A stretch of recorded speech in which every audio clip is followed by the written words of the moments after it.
What is the brain? How does it work? Something we've all been thinking about for many years. Those aha moments. I want to talk about that. What happens when suddenly we understand something, we see something we haven't thought of before? You know, the religious people might call it a vision. Meditators might say it's that silence that you listen to. Various artists might say it's the muse. When I was young, I was asked to write an essay on the prayer. What is prayer? Well, at that time, I didn't believe in God, and I thought that was a strange thing to work on. But late at night, lying in my bed, it's always my favorite place, still is my favorite place to think about things at night. And I thought, I thought scientists thinking late into the night, looking for answers to questions, that's prayer. Well, now I think the same thing. Actually, I think I haven't changed over the years, but I believe that the brain is like a telephone. You put that question out to the universe, and then you listen for the answer. Tesla, there's a story about that he was walking through a garden and he was reciting a poem from Goethe, from Faust, this beautiful poem about a dream and seeing the sunlight in the evening. And then suddenly he was given that vision of the alternating current machinery that would set up the alternating current. And I recall reading somewhere that he said that he felt he got his information, that from the divine intelligence was sent to him. When you read about Einstein, E equals mc squared, when he envisions light rays traveling, it's like seeing something and asking for that imagery. In fact, I recall where Einstein said, the intuitive mind is a sacred gift. The rational mind is a faithful servant.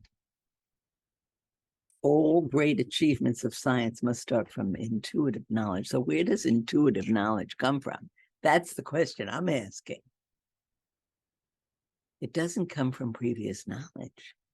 It comes from revelation, something that's new. I mean, we need, of course, that knowledge is back up to be able to put it into mathematics, or to put it into machinery. You have to know how these things work in order to use those visions.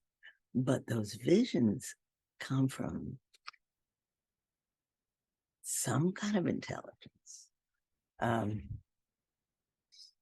Einstein again said, knowledge is limited to all we know and understand, while imagination embraces the entire world and all that ever will be known and understand. And so look at that word, imagination. Image creation. Image, imagination. Right? We take image and we make it into a verb and a noun.